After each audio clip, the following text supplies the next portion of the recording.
Open your Bibles with me again to Genesis chapter 1.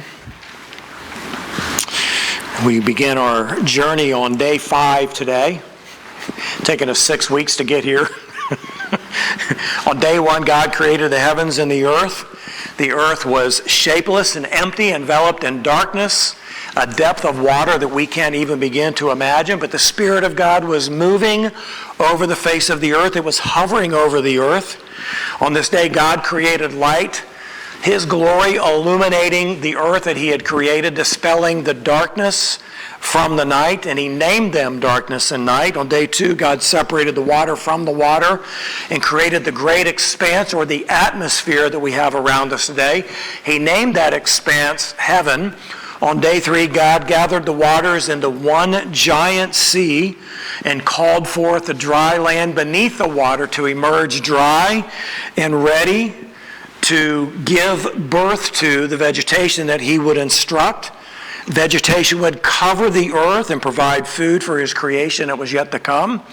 On day 4, God made the lights in the heavens, creating a vast universe consisting of an estimation of 200 billion galaxies, most of which have not yet been discovered. He also made the stars, and astronomers estimate that there are at least 100 billion stars in our galaxy alone. And if you think that there are an estimated 200 billion galaxies, that's a lot of stars, right? And the verse simply says, and He made the stars also. Quite an understatement of what it is God did on day 4. We come to day 5, and this is where creation really makes a significant shift. Having completed the forming of the earth in days 1 through 3, and having also made the 3 great separations, separating darkness from light, waters from the waters, and dry land from the seas, God's task is now to fill the earth that He has created, and He does so by creating the living creatures. This is where we find ourselves today, here on day 5. We're going to be looking at verses 20 through 23, 4 verses. And this is really going to serve as a bit of a introduction into what we will take up in greater detail next week and the week after as we look at day 6 in creation. But let's read together these 4 verses and see what God's Word says to us today. God said, "Let the waters teem with swarms of living creatures, and let birds fly above the earth in the open expanse of the heavens. God created the sea monsters and every living creature that moves, with which the waters swarmed after their kind, and every winged bird after its kind. And God saw that it was good. God blessed them, saying, Be fruitful and multiply, and fill the waters in the seas, and let the birds multiply on the earth. There was evening and there was morning, a 5th day." Now that ending statement is always important because it communicates what I understand to be a 24-hour solar period marked by day and evening. And we've already talked about that in detail. And so as we look at the end of this day and what it is that God has created, it is absolutely remarkable. And there are some interesting things that are a part of this that need to be fleshed out. So on day 3, God made vegetation with seeds to produce after its own kind. But here on day 5, and again on day 6, the living creatures that God creates are different from plant life in 3 very significant ways. Now this is a bit of an introduction and overview of the passage itself, but it's important to separate these, at least in my mind, from the verses and as we look at the particulars of what it is that God has created. So in creating the living creatures, there are 3 important distinctions. The first one is this: God created. Now that seems very obvious on the front end, but it's actually more significant than we might recognize in just a cursory reading. Surprisingly, this is only the 2nd time that this term has been used in all of the creation account. In every aspect of creation, God's decree is completed upon His spoken word, but the term created is not used in each piece of the act of creation. So as an example, in day 1, verse 1:1, God created the heavens and the earth. Out of nothing, God created the world that we live in. And then He would say on verse 3 of day 1, let there be light. In day 2, in verse 6, he says, let there be an expanse, the atmosphere. And then in verse 7, it says, God made the expanse. On day 3, let the waters be gathered and let the dry land appear. And it was so. The earth was already covered in water, and God simply gathered up the water into a single place and caused the caused the land underneath the waters to emerge dry and ready to host a vast array of vegetation. And it says in verse 11, let the earth sprout vegetation. And then in verse 12, the earth brought forth. On day 4, it says in verse 14, let their lights be in the expanse. And then in verse 16, God made the 2 great lights, and he made the stars also. So there's a distinction here about the term being used, the term created being used. And it says here in 21, God created the great sea monsters and every living creature that moves, with which the water swarmed after their kind, and every winged bird after its kind. So the usage of the term created means direct creation out of nothing. Now, why is that an important distinction? It's important because what God created, he did so intentionally and intelligently. Just as the universe we live in, and specifically the earth we live on, did not appear as a result of some catastrophic event in space, the living creatures God created are not the result of millions of years of evolution created by natural causes. And so the usage of the term created here is to highlight what it is that God specifically, intentionally, and intelligently created by the act of his verbal decree. So when God created the heavens and the earth, he created the earth in this shapeless, empty, formless mass of water in a land that could not yet be seen. He created that specifically and intentionally out of nothing. He unveils that creation throughout the days as he adds to it the vegetation and then the lights in the skies, which he also created out of nothing. But this is very, very important because God specifically created them, and it gives an indication of a difference in what it is God is creating in the living creatures from what it is that God has created in what was previously inanimate object. Secondly, this important distinction is God created living creatures. Verse 20 says, and God said, let the waters teem with swarms of living creatures, and let birds fly above the earth in the open expanse of the heavens.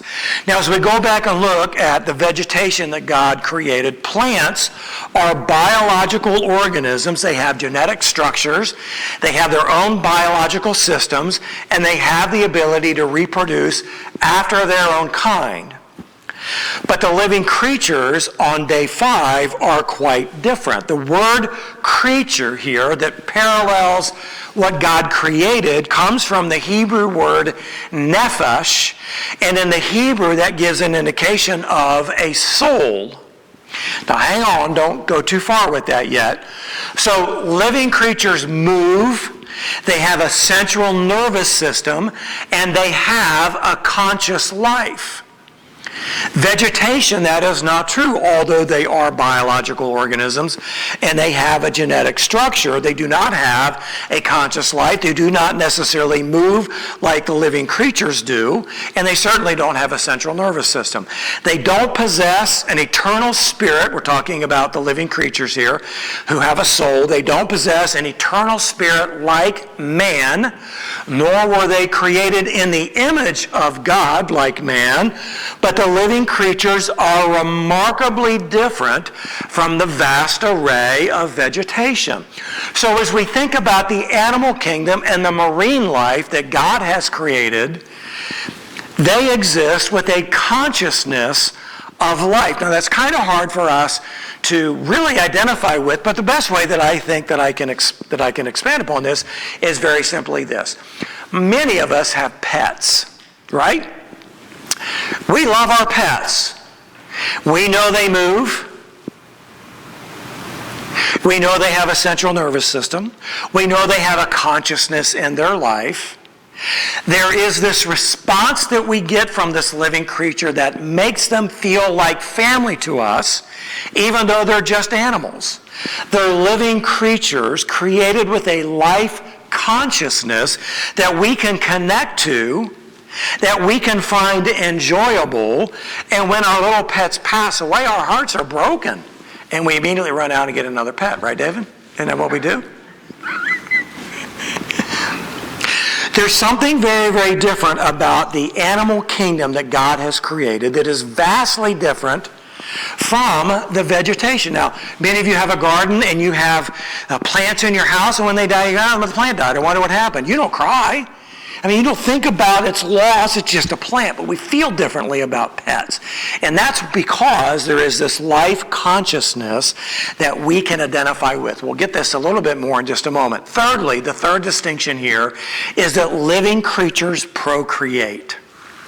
A huge difference from vegetation or plant life. Verse 22, God blessed them saying, the living creatures, God blessed them saying, be fruitful and multiply, and fill the waters in the seas, and let birds multiply on the earth. Now, there's some interesting things about this. First of all, this is the first time that God blesses something, and it is unique in that it is applied to living creatures. We see throughout Scripture that this blessing is applied to mankind in relation to God's favor and man's obedience. God says, if you obey me, I will bless you. If you disobey me, I will punish you. So there is this blessing that comes to man from God related to obedience and God's favor upon man. So this word blessing is a theological keyword all throughout the book of Genesis, and especially in the Old Testament. It is used in the creation of man and the blessing of Noah, the covenant blessing of Abraham and the patriarchs, to the nation of Israel, and eventually to all who bless Abraham and are a part of his spiritual seed. This blessing is passed on.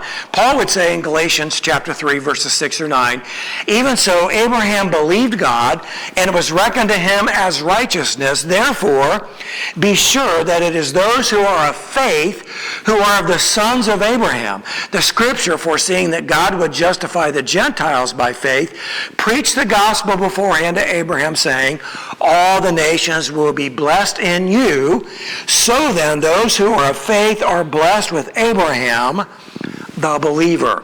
Now, here the blessing is applied to the animal kingdom as it relates to procreation, and it implies that the animal kingdom that God creates have a favored position in God's eyes as opposed to the vegetation. It's a very unique nuance that is woven into this through procreation, through the usage of the word blessing, and also the term created being applied to this. Only living creatures procreate. Plant life simply reproduces itself through seed, and that seed is dispersed through a number of different ways. So this blessing and procreation is also significant because it dispels the notion that the biblical language here in the creation narrative is merely to be understood as symbolic. It's not a symbolic account of how things evolved, especially for those who believe in a biblical account but do so under the umbrella of an old earth understanding or paradigm. So as you read through this, and as you read through the day and the evening, as you look at the way God has blessed the animal kind that he has created, and you understand that it's not symbolic, that it specifically speaks to God's intentional and specific act of creation, dispelling the idea that the earth percolated for millions or billions of years, and poof, out came the diverse animal kingdom that we see today. So Scripture is expressly teaching that God completed his creation of all the sea creatures and the birds of the sky before he gave the command to reproduce. So think about this. If evolution or the old earth theory were true, it would mean that animal reproduction must have already been going on for billions of years before so many species of sea creatures and birds could emerge. But that's not what we see in the narrative here. God creates, he blesses, and instructs them to be fruitful and to multiply. So the three important distinctions are that God created the living creatures directly, they are created with a conscious life, and they are created with procreation as the means for reproduction. Now that's an overview of what day 5 consists of. Now what I want to do is read them again and look at the particulars that are woven into what it is that God has created in the living creatures. So the first one that we see are the water creatures. Let's read all this together. Then God said, "Let the waters teem with swarms of living creatures, and let birds fly above the earth in the open expanse of the heavens." God created the great sea monsters and every living creature that moves, with which the waters swarmed after their kind, and every winged bird after its kind. And God saw that it was good. God blessed them, saying, "Be fruitful and multiply, and fill the waters in the seas, and let birds multiply on the earth." There was evening, and there was morning, a 5th day. So God created the water creatures. He says specifically, let the waters teem with swarms of living creatures. And then down in 21a, God created the great sea monsters and every living creature that moves, with which the waters swarmed after their kind. So Moses gives his inspired creation narrative with his feet on the ground, not attempting to provide a scientific treatise on the creation of all the marine world and all the different Latin types of species that has been identified over the years.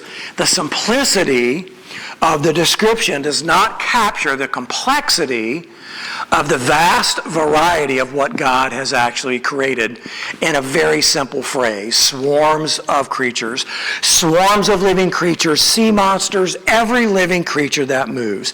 So thinking about this, depending upon what magazine or book you read, marine biologists estimate that there are as many as 100 million species in the ocean. They estimate 100 million species in the ocean, and they have already identified roughly around 225 of the estimated 100 million species that exist. Now, if you were to say there were 1 million different species in the waters, you'd say, man, that's a lot. But they estimate that there are 100 million species, most of which have not even been identified. So we think about, for example, and these are the living creatures today, we think about the blue whale. That is a picture of the blue whale. A blue whale is approximately the size of 3 full-sized school buses. Think about that. That's a great sea monster. It may not be the greatest sea monster that ever existed. We don't really know, and we really can't know, but we do know about the blue whale. By the way, you look at something like that, and is it really impossible to think that that could have swallowed Jonah and kept him for the better part of 3 days? This massive whale feeds on a surprisingly small creature simply known as krill. There are roughly a half a dozen or so krill in the palm of this individual's hand, and the largest sea creature that we can identify eats that and is the size of 3 public school buses. Think about this. Our Earth is covered by approximately 70% water, and 80% of the oceans is unmapped, unobserved, and unexplored. The vast majority of that 80% is unexplorable because its depths, because of the darkness, because of the inability to go that deep and not have the device implode, because of the incredible pressure that is found the deeper you go into the waters. The oceans are filled with a vast array of creatures, and these are quite different from what populates even the fresh water that is so prevalent within our world today. God created the sea monsters. God created the little creatures that feed the great sea monsters. And God has actually created the microscopic organisms that you can't even see if you were to go down with plenty of light in a mask. Quite an overstatement that God created everything, the swarms of sea creatures that are out there. Secondly, God created the sky creatures. Verse 20b and 21b said, "And let birds fly above the earth in the open expanse of the heavens, and every winged bird after its kind." Now again, depending upon what you read, there are as many as 10,000 species of bird currently identifiable in our world today. That doesn't take into consideration the species that may be extinct and we would never have a record of. It's estimated that there could be as many as twice that amount of bird species flying out there in the expanse of the skies today. So a huge array. One of these is called the bee hummingbird, and this little bee hummingbird is about half the size of a typical hummingbird that you may see in your backyard. The largest bird, which you have a visual image of in your mind, is an ostrich. By the way, that bird cannot fly. But this bee hummingbird weighs about 2 grams. It flaps its wings up to 80 times a second and is roughly the size of a nickel there. Going to the other extreme, you have the albatross, which has a wingspan of approximately 12 feet. It weighs about 22 pounds, and it can fly upwards of 50 miles an hour. God created the birds of the sky in an instant, out of nothing, intentionally and intelligently. Modern science continues to defend the theory of evolution, but it is becoming increasingly difficult to do so with a certain amount of honesty. Now, I'm going to read some stuff for you. This is cut and paste. Don't think I'm this smart, because I'm not. A gentleman recounted listening to a well-known evolutionist at a prestigious California university, and here's a summarization of what it is he said. And this kind of speech could be replicated in virtually every public university in the country and in the world today. Here's what he says. He believed that the ability to swim, the ability to fly, and the ability to travel on land were acquired characteristics. These abilities were the result of every life form's natural instinct for self-preservation. It is imagined that the earliest complex life forms came into existence when single-celled creatures morphed by sheer accident into more complex life forms. They found they could sustain themselves by consuming the simpler forms, and they developed means of moving so they could feed. They soon began consuming one another too. Through a process of accidental mutations that took billions of years, some of these primitive microorganisms developed into more complex and larger creatures that eventually learned to breathe air and moved onto the land to escape their predators. He pictured the earth at this point as being populated with a variety of primitive, slithering reptiles and simple, smaller, creeping things, which he referred to as snakes and bugs. Now, this is where it gets to be really, really inventive. The snakes started eating the bugs, and the bugs, knowing they faced the threat of extinction, sought inventive ways to get away from the snakes. Some of the bugs grew wings and developed the ability to fly. Others burrowed into the ground. Then the snakes began to die out for a lack of food, and in order to preserve their species, some of them grew legs and devised other ways to climb trees and dig in the earth in order to have access to the bugs. Eventually, the snakes developed hollow bones and feet and bodies. Some of them developed wings and the ability to fly so they could get more bugs.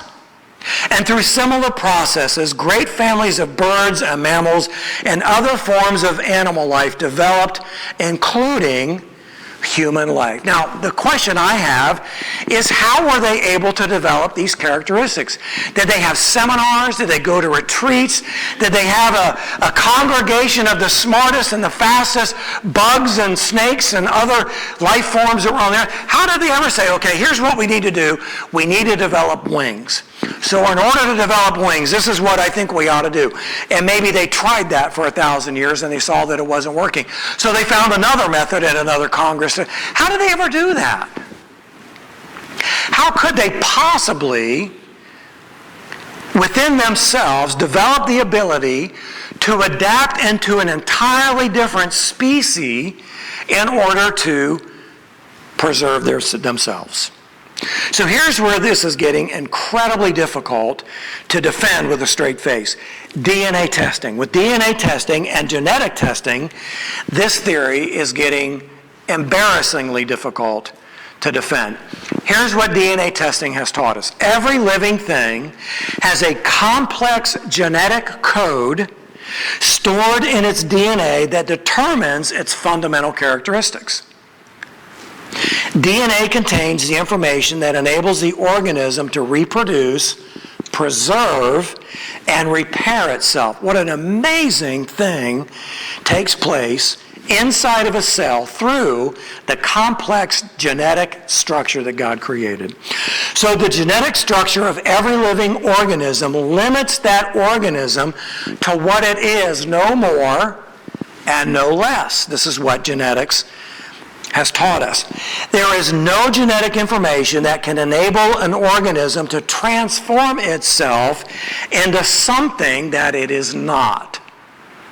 So what the theory of evolution says is that snakes developed from other life forms, and they developed the ability to walk or to fly or to climb so they could find more food.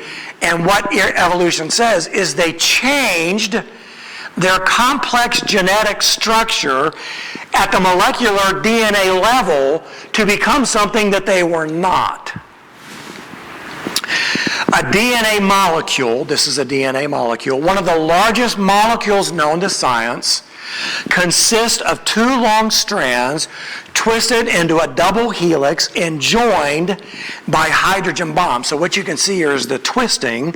You can see the hydrogen bonds.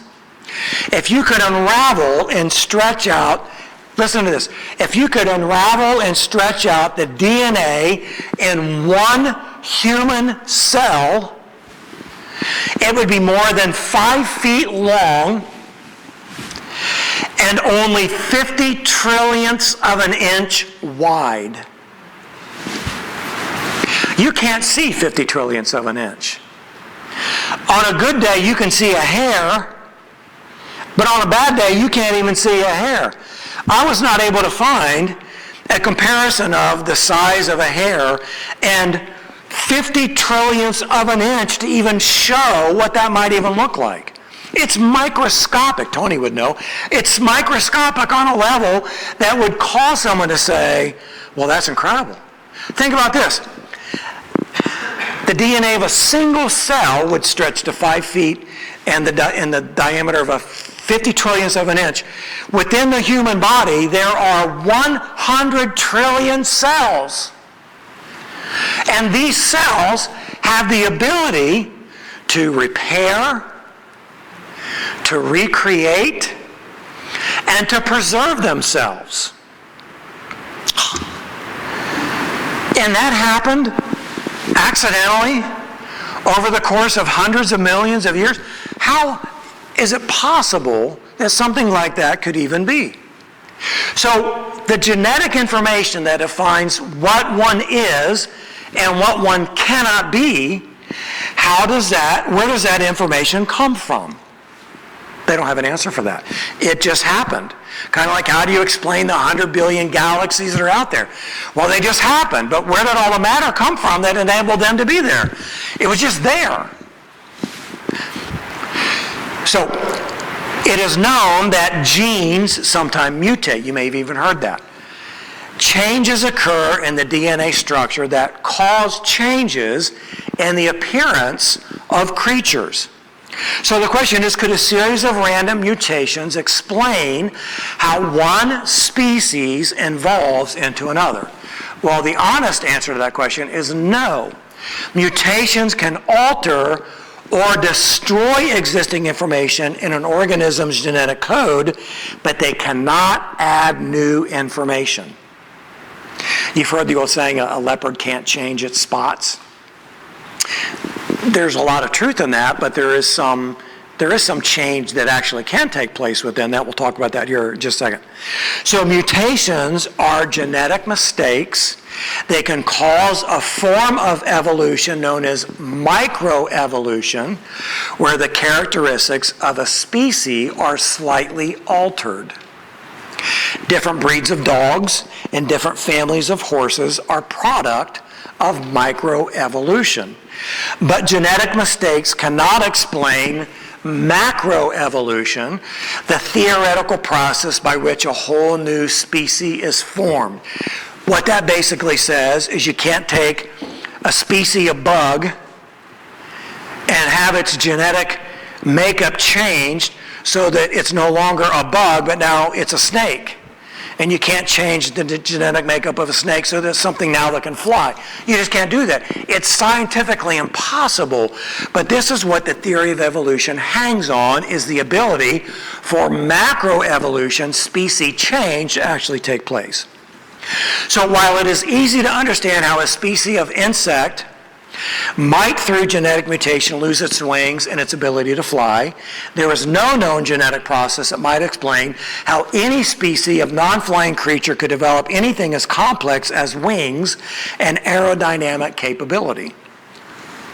Here's the example of this. Since 1910, when the first mutation was observed, scientists have logged nearly 3,000 random mutations within a fruit fly.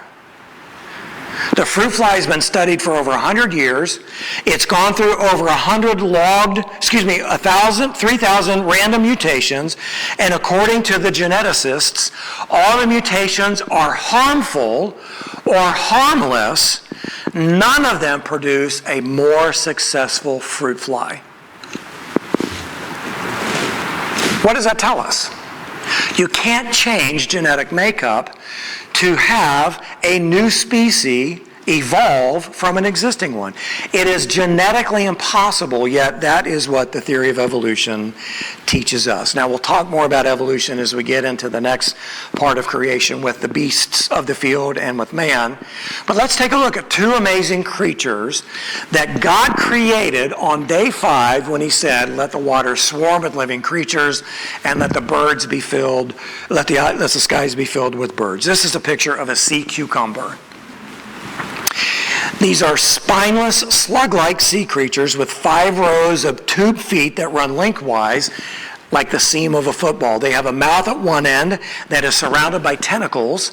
The sea cucumber feeds by stationing itself where an ocean current brings it a steady supply of plankton and tiny shrimp and other organic particles. It spreads the tentacles to collect the food and then sticks the tentacles in its mouth one at a time, sucking the food off. A peculiar variety of fish known as the pearlfish takes shelter during the day inside the sea cucumber, where it feeds on the internal organs of the sea cucumber. The sea cucumber is not harmed by this because it can regenerate its own organs. The sea cucumber has an amazing defense mechanism. When attacked, it will expel its internal organs. The predator is usually satisfied with this feast, and the sea cucumber simply regenerates a new set of organs. Now, I'd like to understand how they develop that ability in order to protect themselves from their predators. Another defense mechanism is a glue-like substance that it secretes. If this substance happens to get in your hair, you will not be able to get it out. You'll actually have to shave your body in order to remove yourself from the slime that they secrete. So how did sea cucumber develop these abilities? Another creature that God created is the red-cocketed woodpecker. This woodpecker has 4 toes that enable it to cling firmly to the sides of a tree. It uses its long, sharp beak to chisel holes in a longleaf pine tree, and it builds its nest in holes it has chiseled out of living trees. A single bird might take 3 years excavating a home. 3 years! Don't you think if the woodpecker was really that evolved, it could find a much quicker way to make a hole? The woodpecker's primary predator is the rat snake.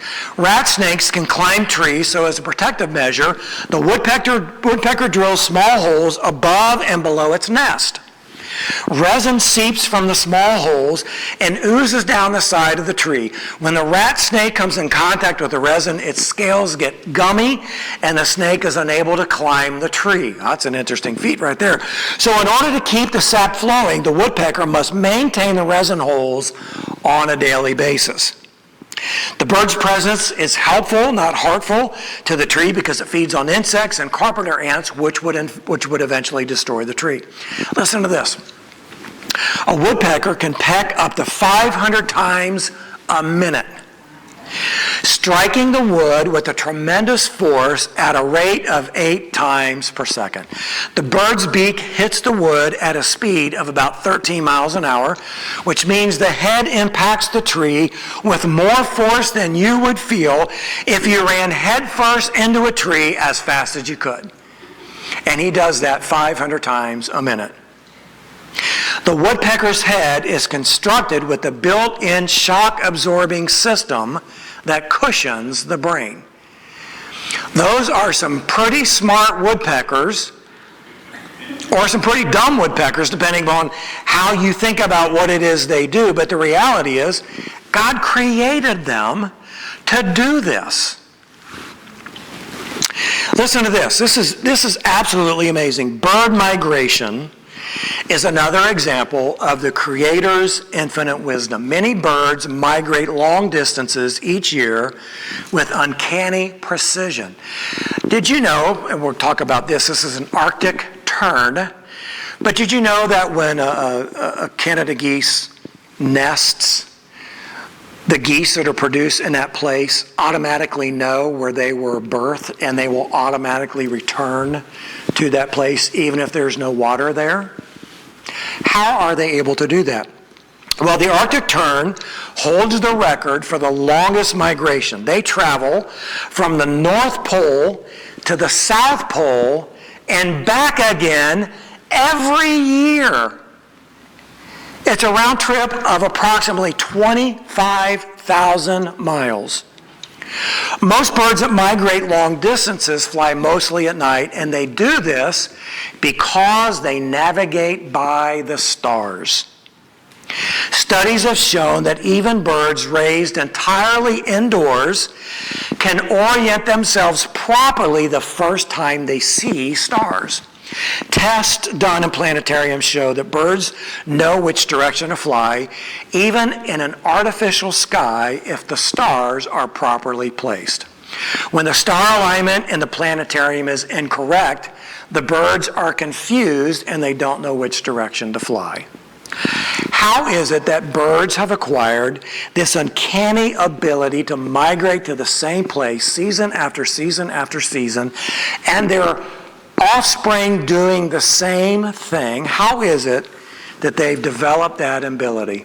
Well, the answer is that it is innate in their DNA code given to them by the Creator when He said, "Let the skies be filled with swarms of flying birds."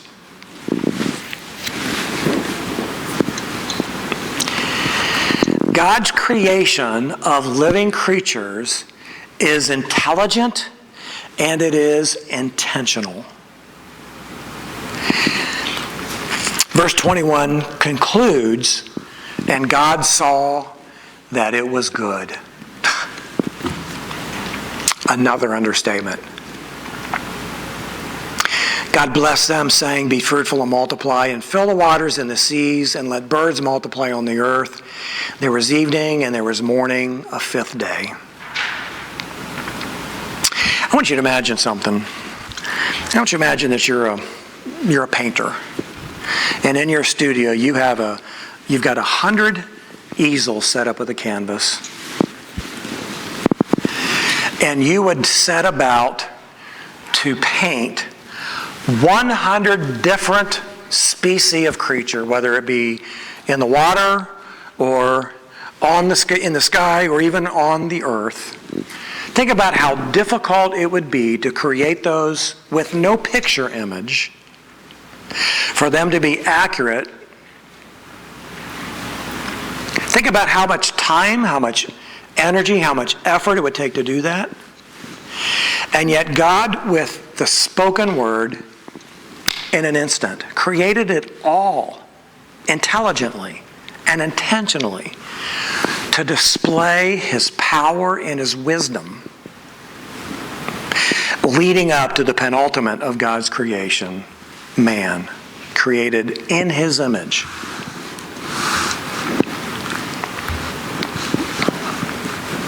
Pray with me, please. Father, we are